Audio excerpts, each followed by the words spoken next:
Hey there everyone, this is Cow, and doing something completely different today because recording just is not going well at all today, so I need to wind down, I need to do something. Basically, you know, in S Mario, basically, I have lost 170 lives on a level with no end in sight, and like the next level, basically, I have no idea like how long the thing is or anything. It's like this, like, remember how in Mario Gives Up 2 sometimes I had the impression, like, the reason why I was getting frustrated is because I had no impression of progression, like I was just kind of spinning around my wheels. That was basically the problem. It's like, of all those lives that I lost, the majority was due to one obstacle and was near the end too. But I mean, you're gonna see the nature of that level in the future, hopefully. But basically, the thing is, it's a gimmick level, and it doesn't directly alter how you control things, but it is very imprecise in some fashion, and requires you to do some fairly precise things. So then I figured, you know what, I'll try to do something else, maybe a little, like another project, just a one-shot hack video. That didn't work out either. It's after half an hour on that too, so like an hour, more than an hour on S, and then half an hour on another thing didn't work out. It just wasn't my. I was like, you know what, okay, let's just be peaceful here. Let's draw a nice little flower. You know what? Well, I didn't think I'd be drawing a nice little flower, but at the time, I figured I'll just load up ye old Photoshop and start to draw something else. Just draw a little bit, wind down a little bit. Just take it easy here. Take it relax. I really need to just mellow out, smell the roses. Now the problem, the reason why I don't do very often is because I don't really have all that much to say, and especially if I'm just doodling, where normally I just kind of go like, oh, I'm just gonna be drawing a thing, just a little thing. Now I'm gonna make a layer underneath. We're gonna start coloring our little crazy thing. I don't know why, it's a big old happy smiley guy thing pudding object.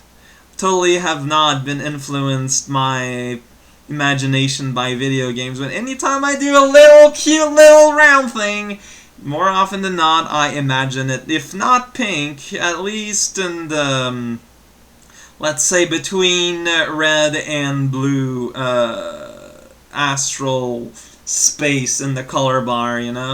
Man, most of my vocabulary in terms of color and whatnot is English, so it's kind of awkward is in French rather, so it's hard to talk about in English. So, yeah, hey there everyone, this is Valcow. By the way, if your name is Class Toys, I may or may not be telling you, a little birthday shout out there. Maybe, it depends who you ask. If that's not your name, though, I'm actually right now completely ignoring you and your needs and your desires, and instead, playing hockey with a banana and no other players. It's a very awkward game that's not really going anywhere. Not really all that much fun, to be honest, but we try anyways. Gosh knows we try. And all that matters in the end is that tryness. Well, not quite. Whenever you're trying to do something, although trying is important, it's pointless if you try something without knowing what you're doing. And it's okay to start without knowing what you're doing, but make sure in the end to have an idea, to make sure that at least you're learning something, so that when you do try number 2, you have just a bit more of an idea, if not what to do, at least not what to do, and so on and so forth with each subsequent tries. And that's basically how you learn. It could be anything, could be a skill, could be a language, could be, well, language is kind of a skill. Let's not be all semantics here. Let's not be Semantic Johns. There's a reason why Semantic Johns is never inviting birthdays. It has nothing to do with his body odor. Although that may be an exaggeration. I think that's maybe like 1/5 of the reason why he's never invited anywhere. But don't tell him. Don't tell him I said that. Come on. I still need to borrow his humidifier, and we don't want things to become all awkward, you know? Totally not a selfish thing to say either. I mean, come on. Let's be honest here, you know, mano to mano, buddy to buddy, fireplace owner to Santa Claus, which is, well, no, according to some more modern movies, the Santa Claus, when a house doesn't have a chimney, which is the majority of them, he has like a portable chimney machine magic. It's kind of weird. I don't know. Well, I suppose he needs some way to get in, and it's like people block their doors and windows. There might be like a... You know what? Thinking about it, just like a little change spur of subject here. Is there any historic proof of Santa Claus having trouble with like people owning mean dogs? I mean, there are family where literally like a neighbor cannot walk within like a 3-mile radius of a house without the dog lunging everywhere and barking and snarling all over, and the pet owner going, "Oh, he's such a nice little fluffy young pet. He's not gonna hurt a dime."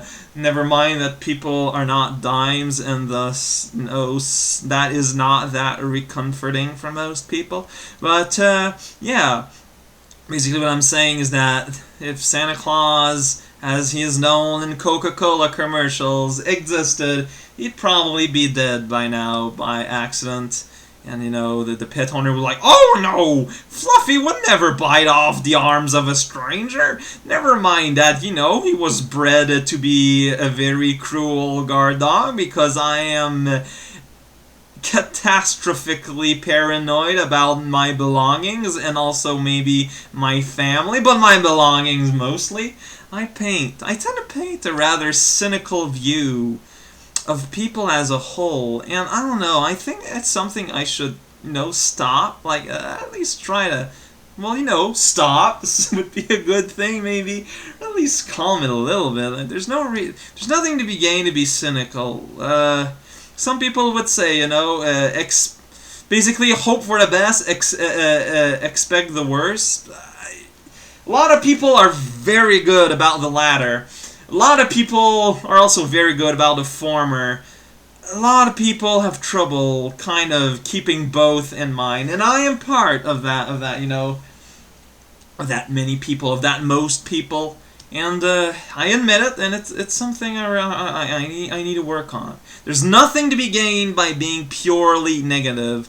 At the same time, there's something to say about being too positive, because, you know, there is that I don't know if it's a belief or study, but that technically pessimists more often than not, in terms of statistics, tend to be right more often than optimists. But still, it's not healthy to just be negative about everything. You gotta keep some hope there somewhere. Otherwise, you're just going to be a bleak person. And, you know, a part of it is we tend to reap what we sow. You know, I'm just kind of like abusing cliches out of here. It's, you know, I'm telling a lot of truths because I'm using a lot of cliches. But, you know, you reap what you sow. If you're a jerk to everyone, don't be surprised when people are jerk back. You know, just because say, "Oh, you are an incompetent adult, so I will treat you like a... you know, like a piece of plastic." Well, gee, yeah, maybe other people will do the same, like, big surprise. So maybe that's why, you know, pessimist and... Well, I know, you can be pessimist and still display a somewhat outward happy attitude. It's not impossible. A lot of pessimists are very good actors, so to speak. They're good at hiding. Like a lot of anti-social people, like they're, God knows, psychopaths are like champions at pretending to not be psychopath and, you know, displaying a very overt happy light. So basically what I'm saying is that pretend to be happy, and people will be happy, and then that will make you happy. And so the trick to happiness, basically, is denial. This has been Professor Raocow with important life lesson about the importance of washing the dishes every day, because otherwise it's just gonna pile up, and at some point we're like, "Oh, There's too many dishes there. I'm not washing them. That's not literally what you're gonna say to yourself, nor the voices in their head are gonna say. But it's basically going to amount as that at that, as in terms of messages. It's like, dude, you deserve better. Like, just remember that. Just as something to keep in mind whenever you're looking at your apartment, a house, room, or whatever, and it's all like trashed and food just kind of hanging around on the dresser and all that. Just, dude, you deserve better. Okay? You deserve better. Like, for serious. This message from Raukau was brought to you by people with a lot of wax. Make sure to look out on the streets for people with a lot of wax. People with a lot of wax, now available with chicken broth.